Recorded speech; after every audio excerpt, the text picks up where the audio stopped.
Magandang buhay mga kaaraw. Thank you Lord. Everyday nagising is a blessing. Anyway, mag-general cleaning kami dito sa isang kwarto ng mga kwadros, mga libros kung saan ito ay mga nakadisplay kasi yung bubong na ito ay binakbak at pininturahan. Nagkaroon kasi dito ng humid. Kaya time na namin para linisin siya. At mahirap man linisin dahil sobrang daming mga abubot, mga naka-display.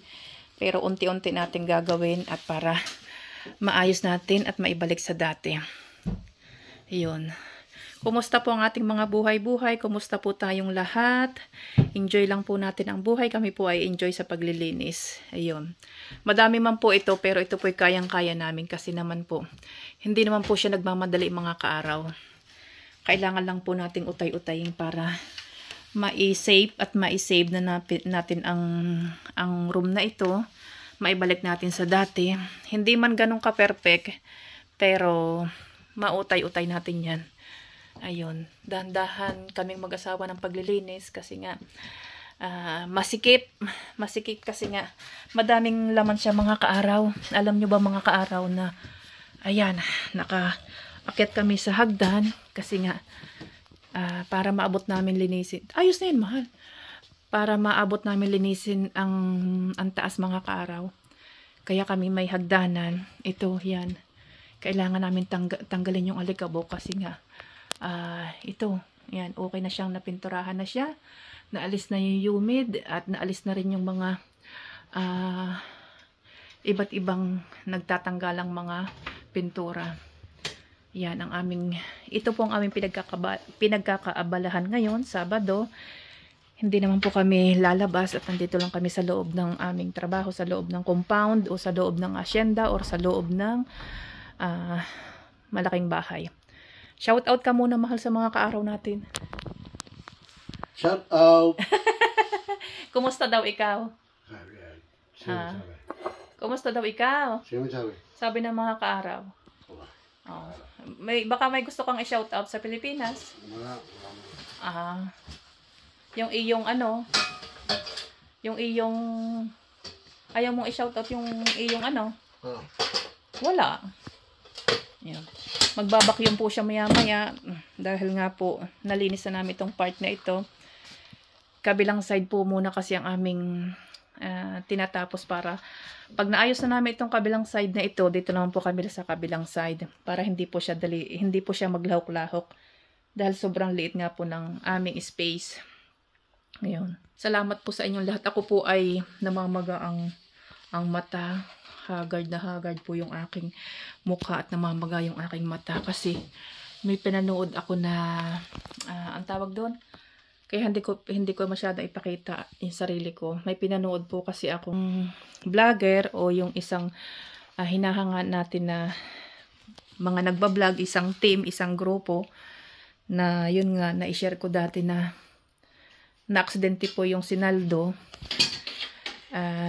Yung ulo po niya ay tumama sa kahoy ng bangka. Bueno, aksidente naman po yun. Is yun nga po, na-aksidente siya. Ngayon, ay sa kanyang aksidente po, ayun na po ang kanyang ikinasawi. 28 years old po siya.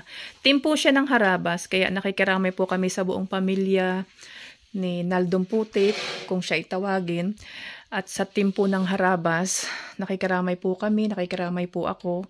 At lagi ko din po silang napapanood kasi nga, proud din po ako at hanga din po ako sa Team Harabas. Sobrang gaganda po ng kanilang content. Sobra din pong gaganda ng kanilang mga ipinapalabas sa inyong lahat, sa ating lahat para mapasaya po tayo. Kaya lang po, talagang dumarating po sa time pala na pag hanggang doon ka na lang talaga. Kaya magdamag po akong nanood ng kanilang live or ng kanilang huling pasilip sa pamilya, sa buong angkan or sa buong team ng Harabas. Tinapos ko pong lahat yon, tapos pinanood ko po kanina yung live or yung mga nag-vlog sa pagdadala kay Naldo sa kanyang isang tahanan. Marami po ang ang mga nagpatotoo kung gaano po siya, kung sino po siyang tao. Kaya nakakalungkot man po, talagang nakakaiyak po. Doon po talaga ako naiiyak sa part na ang liit-liit pa po nung kanyang anak. Nawalan kaagad ng tatay. Saka po doon sa kanyang asawa na si Tintin, sobrang lungkot, sobrang hirap tanggapin kasi napakabata pa nga po nila. Yung sa part ni Tintin at saka ni Digong, kung tawagin yung anak niya, talagang doon ako iyak ng iyak kagabi. Talaga yung mata ko yung pugtong-pugto. Kaya parang hindi ako masyado makaharap ngayon sa aking vlog kasi nga sobrang sakit pa sa kalooban talaga yung nangyari. Yun. Pero wala po tayong magagawa kasi kaloob na po ni Lord yun. Baka kailangan na po siya ni Lord sa taas, kaya po siya kinuha. Kaya sa atin pong lahat, lagi po tayong mag-iingat, lagi po tayong magpasakop sa kalooban ni Lord at hilingin po natin kay Lord na ipahiram pa po niya sa atin ang buhay, para po ang buhay na mahaba, para po makasama natin ating mga mahal sa buhay at magawa pa po natin yung dapat po natin gawin dito sa ibabaw ng lupa. Kasi ang buhay po ay hindi na pwedeng i-rewind. Kaya nga po ang sabi ko ay laging enjoy ang buhay natin. Everyday nagising is blessing. Kaya kahit po kami mag-asawa ay ganito na walang kasama sa trabaho, malungkot na mahirap kasi nga dalawa lang kami. Nag-i-enjoy naman po kami at nagpapasalamat kami kay Lord kasi inilagay ni Lord kami dito sa isang bahay na ito na alam naming may plano si Lord sa amin, may magandang purpose or may maganda pa kaming magagawa. Kaya kahit po mahirap, kahit masakit, kahit po nakakalungkot, ang malungkot po ang ganitong sitwasyon na nag-iisa ka, malayo sa pamilya, okay lang po yun. Ang mahalaga po sa amin ay lagi po kaming akap-akap ni Lord, lagi po kaming nagpapasakop sa Kanya para hindi po kami maligaw man po ay di pwede naman po nating ibangon ng tama. Yun lamang po.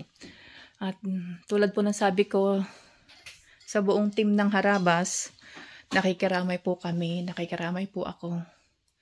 At kahit nga po hindi ko siya personal nakakilala si Naldong Putik, pero sa lahat po ng vlog, sa lahat po ng mga upload nila, ang gustong-gusto ko po laging nakikita ay si Naldo kasi yung kanyang sobrang kakengkoya, yung sobra niyang kakwelahan, yung talagang siya nagpapatawa, siya ang kingkoy sa grupo. Talagang tawa pa lang niya, matatawa ka na sa kanya. Bawat bitawa niya kasing salita, may laman na matatawa ka. Yun po ang namimiss ko sa kanya kasi nga everyday kami mag-asawa. Kahit po anong ginagawa namin, pipindot kami sa cellphone para lang mapanood namin ang Team Harabas. Although marami po akong idol o madami po kaming pinanonood na mga vlogger sa social media, isa po ito ang Harabas team na paborito namin panoodin, paborito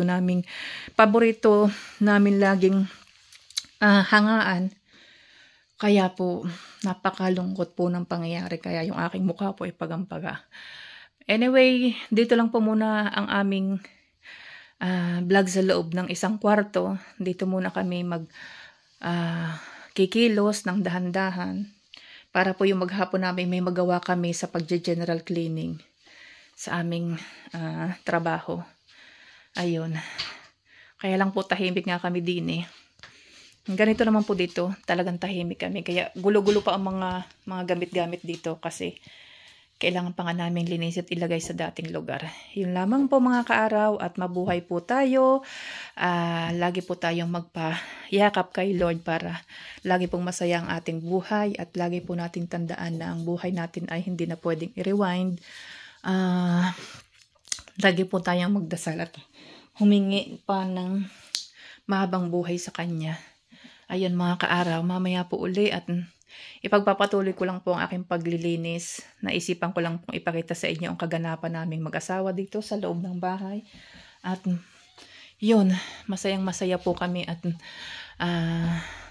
kahit papaano ay may nanonood sa aking kaunting mini vlog o sa aking vlog kahit hindi pa ako marunong mag-edit, kahit wala pang magandang nakikita kayo sa aking pagbablog or sa pag-i-intro ko. Kumbaga ay hindi ko pa po iyan alam gawin, kaya utay-utay po at maraming salamat po mga kaaraw. Salamat po sa inyong lahat. Mabuhay po tayong lahat lagi. Enjoy lang po natin ang buhay natin. At kapag may dilim ay may liwanag mga kaaraw. Maraming salamat po. We love you all. Thank you, Lord.